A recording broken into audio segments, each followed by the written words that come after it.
साथियों, हमारे साथ में हैं राष्ट्रीय पिछड़ा वर्ग मोर्चा के राष्ट्रीय अध्यक्ष चौधरी विकास पटेल सर, जिनको आप लगातार हमारे यूट्यूब पर बहुत सारे ब्राह्मणवादी व्यवस्था के विरोध में स्पीचेस और बहुत सारी नॉलेज आप हमारे यूट्यूब चैनल के माध्यम से लेने का काम करते हैं। तो ऐसी शख्सियत हमारे साथ में है।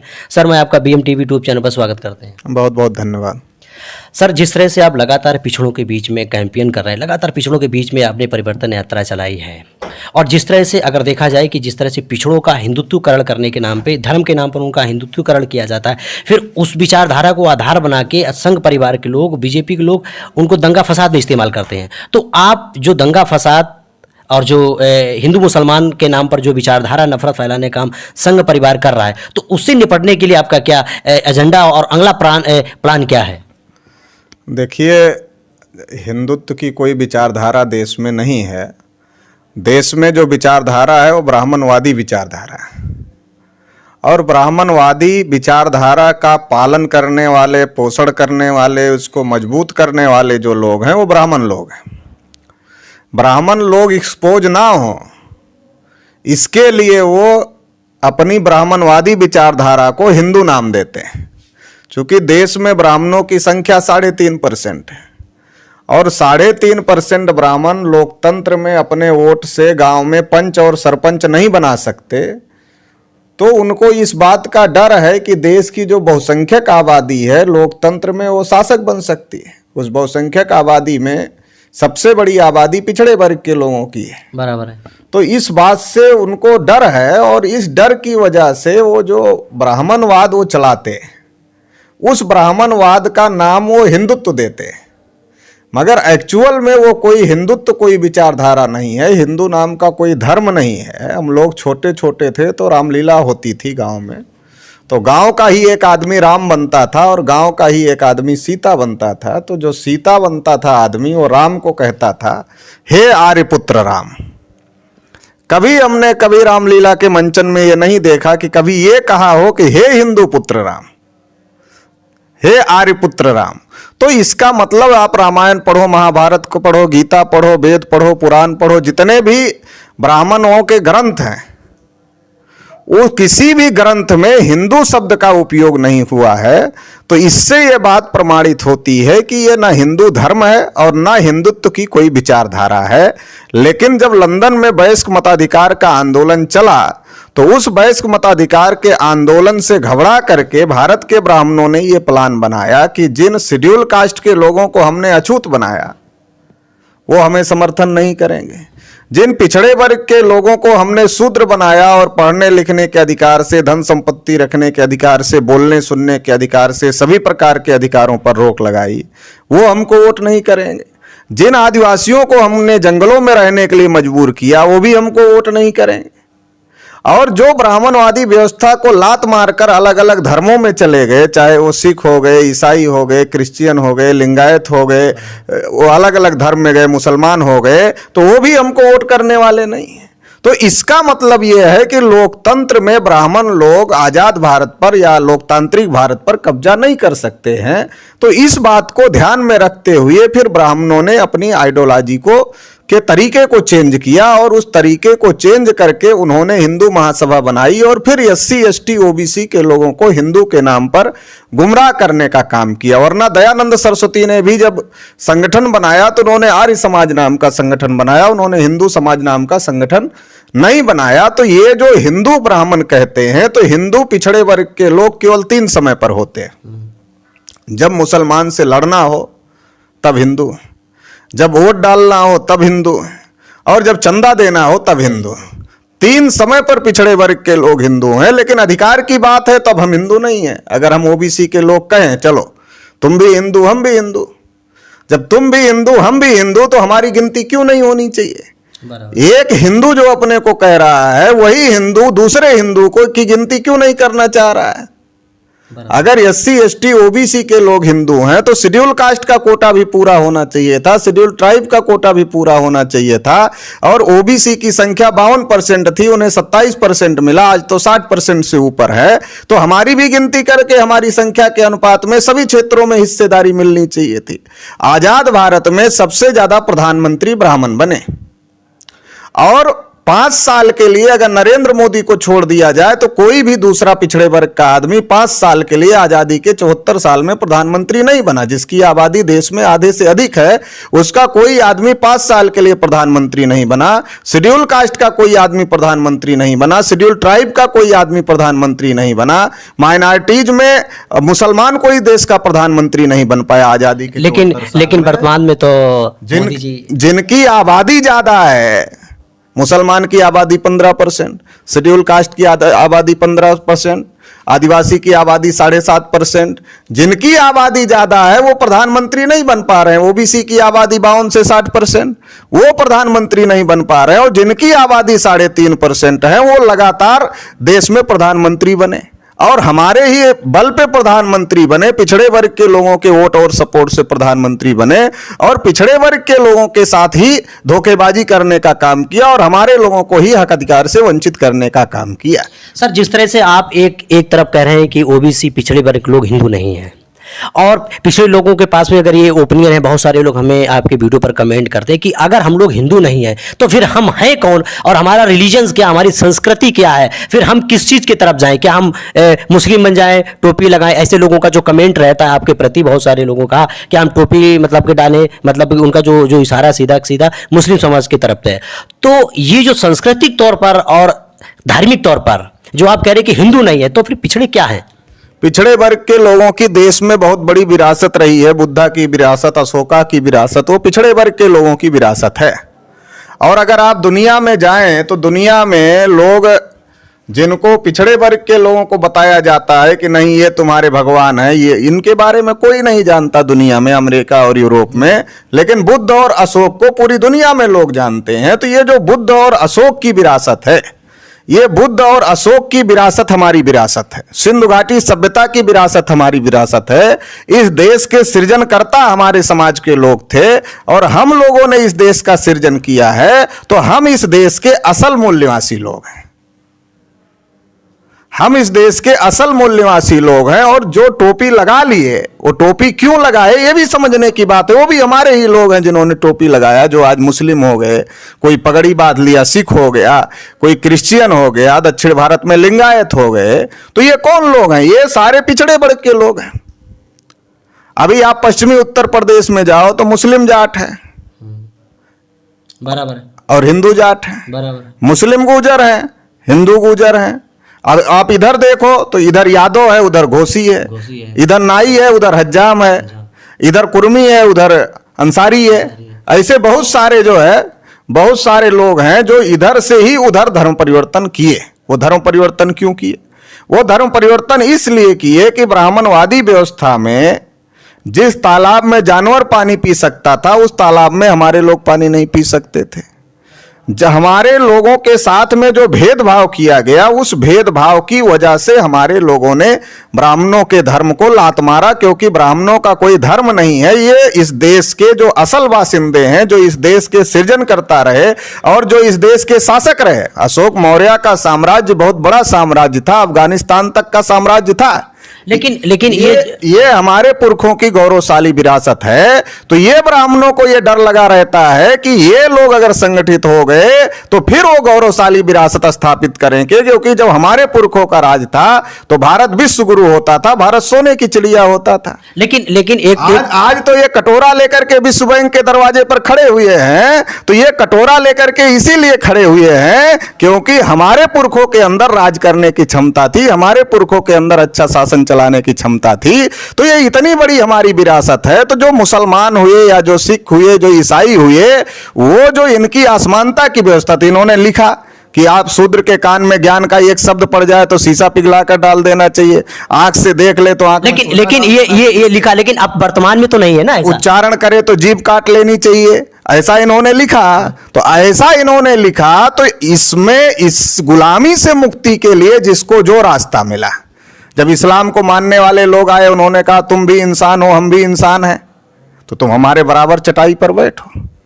बराबर है। हमारे घर में ब्राह्मण आता तो हमारे लोग तो चारपाई छोड़कर नीचे बैठते हुए उसको चारपाई पर बिठाते। बराबर। मगर इस्लाम ने कहा हमारे बराबर चटाई पर बैठो, हमारे प्लेट में खाना खाओ, हमारे साथ मस्जिद में बराबरी में खड़े रहो। लेकिन एक तरफ आपका कहना है, जिनको इस्लाम मिला वो इस्लाम में गए। हमारे ही पुरखों ने, गुरु गोविंद सिंह कौन थे? हमारे ही पुरखे थे। उन्होंने कहा तुम्हारी व्यवस्था को नहीं मानते, और बहुत सारे लोग सिख धर्म में चले गए। लिंगायत कौन है दक्षिण भारत में? वो पिछड़े वर्ग के लोगों ने लिंगायत धर्म स्थापित किया। तो हमारे ही कबीरपंथी लोग हैं, रविदास पंथी लोग हैं, तुकाराम को मानने वाले लोग हैं, नामदेव को मानने वाले लोग हैं, देश भर में तमाम ऐसे संतों गुरुओं को मानने वाले लोग हैं जिन्होंने ब्राह्मणवादी व्यवस्था के विरोध में विद्रोह किया। अलग अलग जिसको रास्ता मिला वो उधर जाने का काम उन लोगों ने किया। तो भारत में जो मुसलमान या जो दूसरे लोग हैं वो कहीं अरब ईरान से आए हुए लोग नहीं हैं, वो हमारे ही भाई हैं, और उन्होंने ब्राह्मणवादी व्यवस्था को लात मार करके अपना रास्ता बनाने का काम किया। तो सर जिस तरह से एक तरफ आपका कहना है कि पिछड़े वर्ग के लोग हिंदू और नहीं हैं, आपका ये कहना है कि आज नहीं हो रहा है, तो देश का राष्ट्रपति रामनाथ कोविंद का नाम शायद आपने सुना नहीं। हाँ सुना हुआ है। सुना है तो घटना के बारे में भी आपको जानकारी? हाँ वो भी जानकारी है कि कोविंद जी जब पुष्कर के मंदिर में गए तो ब्राह्मणों ने कहा आप देश के राष्ट्रपति हो सकते हो, मंदिर के राष्ट्रपति तो ब्राह्मण ही हो। लेकिन मेरा ये मंदिर में आपको घुसने नहीं दिया जाएगा, और घुसने नहीं दिया गया। अखिलेश यादव को उनके पिताजी टोटी चोर का, उनके पिताजी कई बार मुख्यमंत्री थे, अखिलेश यादव जी मुख्यमंत्री थे, मगर जब बीजेपी की सरकार आई तो उनके कमरे को गोमूत्र से धुला गया, गंगा जल से पवित्र किया गया। तो इतना बड़ा अपमान आज भी पिछड़े वर्ग के लोगों के, अगर बड़े बड़े लोगों के साथ में हो रहा है। नरेंद्र मोदी को खुद कहना पड़ता है कि मैं पिछड़ी जाति का हूं, नीच जाति का हूं, इसलिए लोग मेरा अपमान करते हैं। तो अगर ये प्रधानमंत्री को ये कहना पड़ रहा है कि मैं नीच जाति का हूं, पिछड़ी जाति का हूं, इसलिए लोग मेरा अपमान करते हैं, राष्ट्रपति को के साथ अन्याय होता है तो राष्ट्रपति को ये कहना पड़ रहा है, मुख्यमंत्री के साथ अन्याय हो रहा है, अगर इतने बड़े बड़े लोगों की दुर्दशा है तो समाज में आम लोगों के साथ नहीं हो रहा है, ये कैसे कहा जा सकता है, ये कैसे माना जा सकता है? अभी गांव में आप जाओ तो बहुत सारी यही स्थिति है। ऐसा लोगों का ओपिनियन है, कमेंट है, जो पढ़े लिखे लोग हैं, बहुत सारे लोगों को ओपिनियन किया। ये जो पहले था जिस तरह से मुगलों ने आकर मतलब जाति व्यवस्था छुआछूत बनाई, ऐसे आरएसएस के लोगों का ओपिनियन है। और उन्होंने कहा कि अंग्रेजों ने हम लोगों को जातियों में बांटा और ज़्यादा मजबूत किया हिंदू मुसलमान के नाम पर। तो जिस तरह से आपका कहना है कि पिछड़े समाज के लोग नागवंशी या फिर डायरेक्टली मौर्य वंश के लोग हैं, और एक तरफ संघ परिवार के लोग समाज में मतलब कि पिछड़े समाज में हर जाति के अंदर एक जाति गौरव पैदा कर रहे हैं, जाति के संगठन को क्षत्रिय घोषित कर रहे हैं और उनको क्षत्रियों को राम से जोड़ने का काम कर रहे हैं। और आपका कहना है कि पिछड़े समाज के लोग क्या नाम नागवंशी लोग हैं। तो ये कहीं ना कहीं या आप गलत हैं कि संघ परिवार के लोग इस तरह का भ्रम पैदा करने का काम कर रहे हैं कि राम जो वंशज हैं वो पिछड़ों के वंशज बताए जा रहे हैं क्षत्रिय के नाम पर? मेरा इसमें दो बात कहनी है। एक बात तो ये कहनी है हमको कि ये जो लोग कह रहे हैं मुगलों ने जाति व्यवस्था बनाई, ये तो गलत बात है। जाति व्यवस्था तो मुगलों के आने से पहले भारत में ब्राह्मणों ने बनाई, और राजा वृषद्रथ की हत्या के बाद जब पुष्यमित्र शुंग के द्वारा राजा वृषद्रथ की हत्या की गई, पुष्यमित्र शुंग नाम के ब्राह्मण के द्वारा, तो राजा वृषद्रथ की हत्या के बाद जब इनको लगा कि अगर ये संगठित रहे भारत के मूल निवासी तो इनसे लड़ाई संभव नहीं है, तो इसलिए इन्होंने जाति व्यवस्था बनाने का काम किया और दंड व्यवस्था भी बनाने का काम किया मनुस्मृति के आधार पे। और दंड व्यवस्था के आधार पर जाति व्यवस्था को स्टेब्लिश करने का काम ब्राह्मणों के द्वारा किया गया, ये मुगलों के द्वारा नहीं किया गया। एक बात। दूसरी बात, अगर मुगल गलत कर रहे थे तो ब्राह्मण उनसे लड़ क्यों नहीं रहे थे? मुगलों से लड़ाई में कोई ब्राह्मण शहीद हुआ, इसका कोई इतिहास है? मुगलों से लड़ाई में कोई ब्राह्मण शहीद हो? ब्राह्मण जिस तरह से क्षत्रियों की बहुत सारी जो संस्थाएं थी, मैं क्या कह रहा हूं, ब्राह्मण कोई शहीद हुआ हो मुगलों की लड़ाई में, इसका कोई इतिहास है? नहीं, इसका तो इतिहास। लड़ाई किसने लड़ा? महाराज सुहेलदेव श्रावस्ती के, पिछड़े वर्ग के आदमी, छत्रपति शिवाजी महाराज, पिछड़े वर्ग के। ऐसे जब आप पूरे देश में इतिहास को निकालेंगे, पूरे देश में पिछड़े वर्ग के लोगों ने मुगलों के साथ में लोहा लेने का काम किया है। और जो ब्राह्मण आज ये कह रहे हैं मुगलों ने गलत किया, उन ब्राह्मणों ने मुगलों का साथ देने का काम किया है। छत्रपति शिवाजी महाराज का उदाहरण है। कृष्णा भास्कर कुलकर्णी ने छत्रपति शिवाजी महाराज के सर पर वार करने का काम किया। किसी भी मुगल ने छत्रपति शिवाजी महाराज के सर पर कोई भी मुगल वार नहीं कर पाया था। वो काम जो मुगल नहीं कर पाए थे, वो काम ब्राह्मणों ने करने का काम किया। कृष्णा भास्कर कुलकर्णी ने शिवाजी महाराज के सर पर वार किया मुगलों की तरफ से।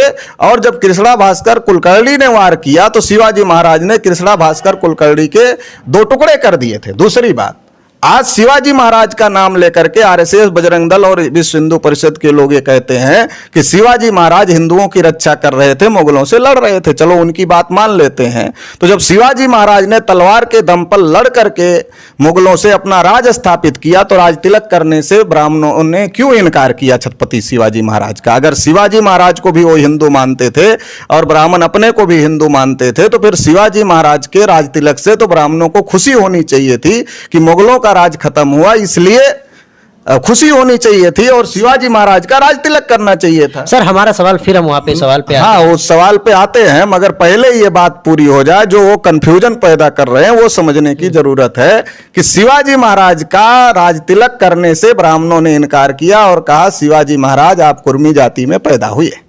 कुर्मी जाति हमारी वर्ण व्यवस्था के अनुसार से शूद्र होती है। नहीं, वो तो क्षत्रिय कह रहे हैं। और शूद्रों को जो ब्राह्मणों ने कहा उस समय, शिवाजी महाराज के समय के ब्राह्मणों की बात बता रहा हूं, कुर्मी जाति वर्ण व्यवस्था में शूद्र होती है और शूद्रों को हमारे धर्म ग्रंथों के अनुसार राजा बनने का अधिकार नहीं है, इसलिए आपका राज तिलक नहीं हो सकता। जब महाराष्ट्र के ब्राह्मणों ने राज तिलक करने से इनकार किया, फिर शिवाजी महाराज को गागा भट्ट नाम के ब्राह्मण को बुलाना पड़ा, ढेर सारा लालच दे करके बुलाना पड़ा, ढेर सारा रुपया पैसा देना पड़ा।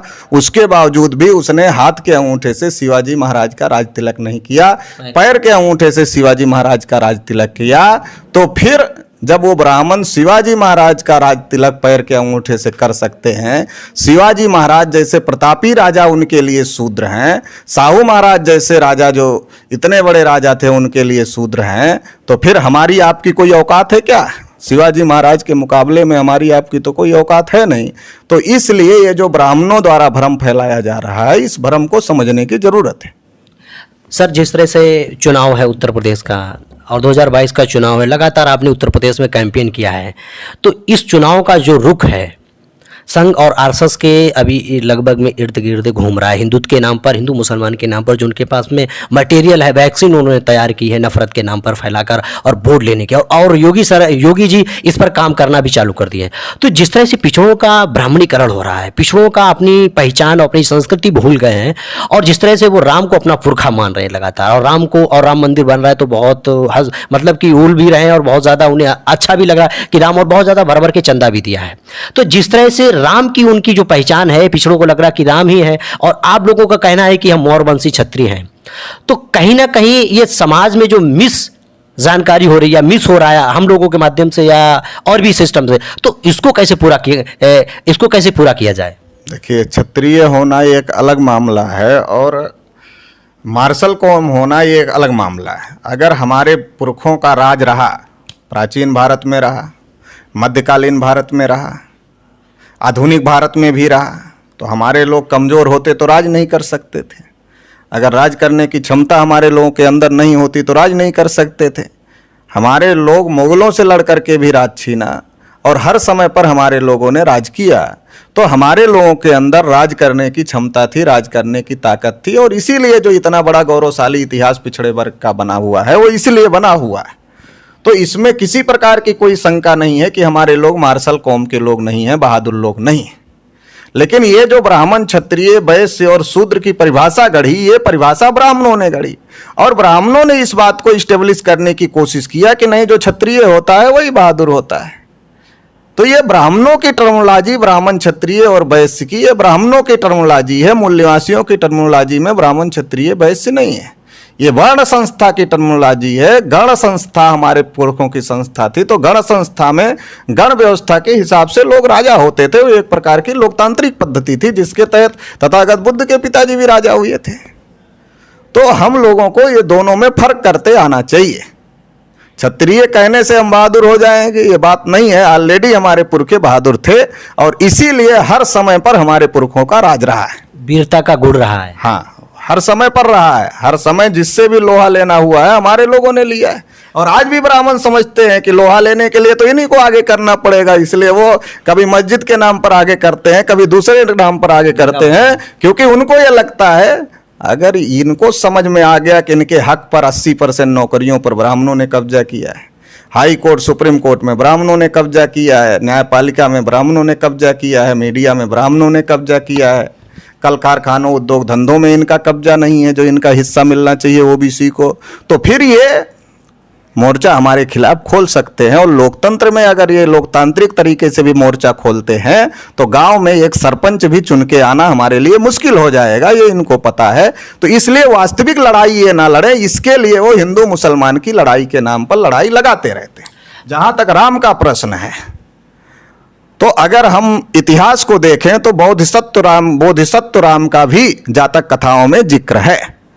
तो इनका तो चरित्र ही रहा है किसी के नाम पर कुछ भी चस्पा कर देने का। अभी आज आप देखो तो बाबा साहब के नाम पर बहुत सारी गलत कलम संस्कृति के तौर बहुत सारी गलत बातें वो लोग प्रचारित करते हैं। इसी प्रकार से दूसरे महापुरुष शिवाजी महाराज के नाम पर बहुत सारी गलत बातें प्रचारित करते हैं और बहुत जो नहीं है वो प्रचारित करते हैं। तो झूठ बोलने का और नाम महापुरुषों का लेने का जिनकी मान्यता है और बात अपनी उनके नाम पर थोपने का, तो इनका धंधा ही चल रहा है कि जिनकी मान्यता हमारे समाज में है उनका नाम लेकर के और ब्राह्मण अपनी बात थोप करके हमारे अज्ञानी लोगों से अपनी बात मनवा लें। ये जो इनका तरीका रहा है, इससे सतर्क रहने की जरूरत है। और जिस राम की बात हो रही है उनके बारे में तो कोई जानकारी है नहीं, हिस्टोरिकली उनके बारे में कोई जानकारी नहीं है। लेकिन इस देश को महान जिसने बनाया, बुद्ध ने, अशोक ने, उसकी जानकारी ऐतिहासिक है और पूरी दुनिया के लोग मानते हैं। और पूरे भारत में कहीं भी खुदाई होती है तो अवशेष जो निकलते हैं वो बुद्ध और अशोक के निकलते हैं। तो ये हमारा इतना बड़ा गौरवशाली इतिहास कि भारत को विश्व गुरु हमारे लोगों ने बनाया, भारत को सोने की चिड़िया हमारे लोगों ने बनाया, दुनिया को मैसेज बुद्ध ने दिया समता स्वतंत्रता बंधुता न्याय का। तो ये हमारे लिए बहुत बड़ा गौरवशाली इतिहास है। इस गौरवशाली इतिहास को, जो इतिहास है, जो फैक्ट है, उसके साथ हमारे लोगों को जुड़ने की जरूरत है। फालतू की अफवाहों में हमारे लोगों को पढ़ने की कोई जरूरत नहीं। सर, जिस तरह से बताया जाता है कि शूद्र की अलग अलग परिभाषाएं इस समय आरएसएस के लोग जो उन्होंने संत महात्मा उनके द्वारा प्रोजित किए गए हैं समाज में, वो अलग अलग तरह से उसकी शूद्र की परिभाषा बताते हैं। और वर्तमान में ये भी है कि शूद्र को जब उन्होंने देखा कि ये परिभाषा काम नहीं कर रही तो उन्होंने देखा कि शूद्र शेड्यूल कास्ट को बताना चालू कर दिया और ओबीसी के लोगों ने मान लिया कि हम तो क्षत्रिय हो गए और शूद्र ओबीसी है। ओबीसी का अभी ब्राह्मणाइजेशन से डी ब्राह्मणाइजेशन हो रहा है। आप कह रहे थे कि ओबीसी का ब्राह्मणाइजेशन नहीं हो रहा, डी ब्राह्मणाइजेशन हो रहा है। अभी ओबीसी, अच्छा, उस पे काम चल रहा है। हाँ, डी ब्राह्मणाइजेशन हो रहा है। इससे वो घबराए हुए हैं, इसलिए वो कह रहे नहीं नहीं अब शूद्र नहीं है, अब क्षत्रिय है। जो शूद्र बनाया उनको डर लग रहा है कि अगर इनको शूद्र कहेंगे तो ये हमारे खिलाफ में खड़े हो जाएंगे। तो कह रहे नहीं नहीं अब शूद्र नहीं, अब तुम सब क्षत्रिय हो। तो वो हमारे लोगों को गुमराह करने का कार्यक्रम चला रहे हैं। इसको हम लोग, और ये क्यों चला रहे हैं? क्योंकि अब हम लोग पिछड़े वर्ग के लोगों को बता रहे हैं तुमको इन लोगों ने ऐसा ऐसा बनाया, पता नहीं है। तो जब उनको पता चल रहा है तो उनको गुस्सा आ रहा है, जब उनको गुस्सा आ रहा है तो उनके खिलाफ खड़े हो रहे हैं। तो इसलिए इनको लगता है नहीं, इनको समझाया जाए, नहीं नहीं ठीक है तुम क्षत्रिय ही मानो अपने को, मगर हमारे साथ खड़े रहो, हमको मतलब झाड़ पे चढ़ाने का काम है, हमको मजबूत करो, ताकि हम तुम्हारे वोट के बगैर तो मजबूत नहीं हो सकते हैं। तो तुम हमको मजबूत करो और हम तुमको कुछ नहीं देंगे। तुम हिंदू के नाम पर हमको मजबूत करो, तुम क्षत्रिय बनने रहो, हम तुमको क्षत्रिय भी कहेंगे, तुमको हिंदू भी कहेंगे। तुम हिंदू और क्षत्रिय के नाम पर हमको वोट देते रहो, तुम्हारे वोट से हम मजबूत होते रहेंगे और तुम्हारे वोट से मजबूत होकर के तुम्हारे ही हक अधिकार खत्म करते रहें। सर, जिस तरह से 2022 का चुनाव है, 6 महीने बचे हुए हैं और बहुत ज़्यादा सारी जो अगर देखा जाए कि पावर में जो पार्टियां हैं, पहली तो बीजेपी है, इसके बाद में सपा को आंका जा रहा है जो डायरेक्टली टक्कर देने के प्लान में है, और बीएसपी है। बाकी जो मतलब मोर्चा बनेगा वो अभी उसका कोई अस्तित्व में नहीं है, टूट फूट इधर उधर हो रही है। तो आप राष्ट्रीय पिछड़ा वर्ग मोर्चा के राष्ट्रीय अध्यक्ष हैं और आपने पूरे प्रदेश में काम किया पिछड़ों को लेकर, और पिछड़े भी वोटर हैं, वोट देने के लोकतंत्र में। तो आप 2022 के चुनाव में उत्तर प्रदेश में खास तौर पर किस विचारधारा को अंगीकार करेंगे? अभी जो पिछड़े वर्ग के लोगों के हक अधिकार के मुद्दे उठाएगा उसके साथ पिछड़े वर्ग के लोग जाएंगे। हम तो यही बात कह रहे हैं, जाति धर्म और क्षेत्र से ऊपर उठो, क्योंकि जाति के नाम पर तुम्हारा वोट इकट्ठा किया जाता है, फिर उसको कांग्रेस बीजेपी में बेचा जाता है। अलग अलग पिछड़े वर्ग की अलग अलग जातियों के लोग काम कर रहे हैं और वो जाति के नाम पर, जैसे भेड़ का मालिक भेड़ को इकट्ठा करता है और भेड़ को इकट्ठा करता है और करने के बाद में उसको बेच देता है। बेचते समय भेड़ का मालिक भेड़ को नहीं पूछता कि तुमको बेचूं या ना बेचूं। जैसे भेड़ का मालिक भेड़ को नहीं पूछता, वैसे हमारा बिरादरी का नेता बिरादरी को नहीं पूछता। दूसरा बिरादरी के नाम पर तो अधिकार है नहीं, अधिकार तो ओबीसी के नाम पर है। तो अधिकार ओबीसी के नाम पर, नेता बिरादरी के नाम पर, तो अधिकार कहां से मिलेगा? तो ओबीसी के हक अधिकार की लड़ाई लड़ने वाले नेता को ही नेता मानने की जरूरत है, और जो ओबीसी के हक अधिकार की लड़ाई लड़े उसी पार्टी को साथ सहयोग और समर्थन देने की जरूरत है।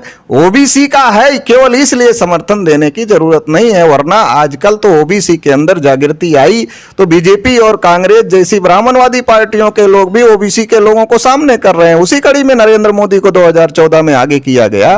तो ये एक हमारे लोगों को फंसाने का ये तरीका है कि ओबीसी के नेताओं का चेहरा दिखाओ और चेहरा दिखा करके ओबीसी का वोट बटोर लो। फिर ओबीसी के लोगों का, जैसे उनको ये समझ में आया, अभी हिंदुत्व की आइडियोलॉजी पर, ब्राह्मणवाद की आइडियोलॉजी पर अभी ओबीसी के लोग हमको वोट देने वाले नहीं है 100%। तो उन्होंने दूसरा तरीका निकाला कि ओबीसी के कुछ लोगों को मिनिस्टर बनाओ, ओबीसी के कुछ नेताओं को आगे करो, और ओबीसी के कुछ नेताओं को आगे करके इनका वोट बटोर लो। जो हमारी आइडियोलॉजी, जो उनकी आइडियोलॉजी से उनको वोट नहीं देने वाले हैं, उनका वोट लेने के लिए ओबीसी के जाति आधारित नेताओं को, जाति जाति के नाम पर नेताओं का चेहरा दिखा करके वोट लेने की कोशिश चल रही है।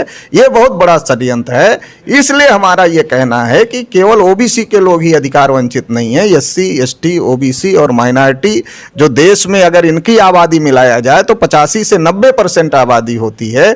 ये 85 से 90% आबादी के लोग अधिकार वंचित हैं। तो ये जो 90% आबादी के लोग अधिकार वंचित हैं, तो इन सब की लड़ाई मिलजुल करके लड़ने की जरूरत है, क्योंकि किसी को अधिकार मिलता है तो दूसरे का। तो सर 2022 को लेकर क्या, 2022 को लेकर के कोई ऐसा विकल्प खड़ा होना चाहिए जो विकल्प हमारे एससी, एसटी, ओबीसी और माइनॉरिटी के हक अधिकार की लड़ाई लड़ सके। उस विकल्प के साथ पिछड़े वर्ग के लोगों को जाना चाहिए। ऐसे ही किसी के पास जाने से कोई परशुराम की छोटी मूर्ति लगाना चाहता है, कोई बड़ी मूर्ति लगाना चाहता है। तो इधर अखिलेश और मायावती जी तो पिछड़ों के और उधर दलितों के नेता है ना।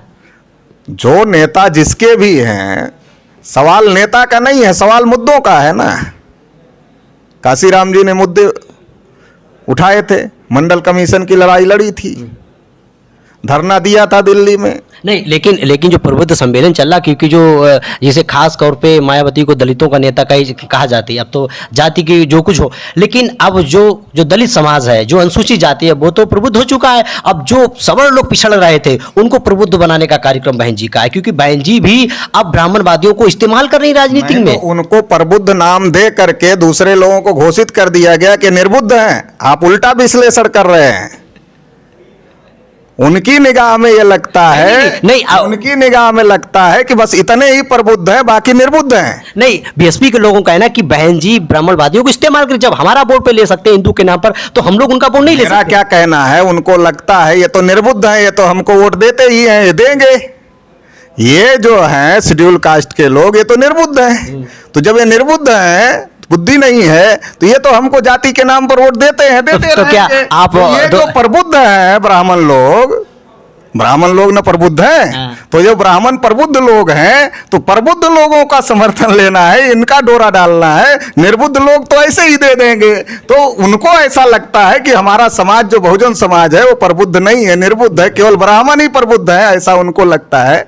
मगर ये बात सही नहीं है। बहुजन समाज प्रबुद्ध है, वो चीजों को समझ रहा है और वो डिसीजन करेगा, फैसला करेगा।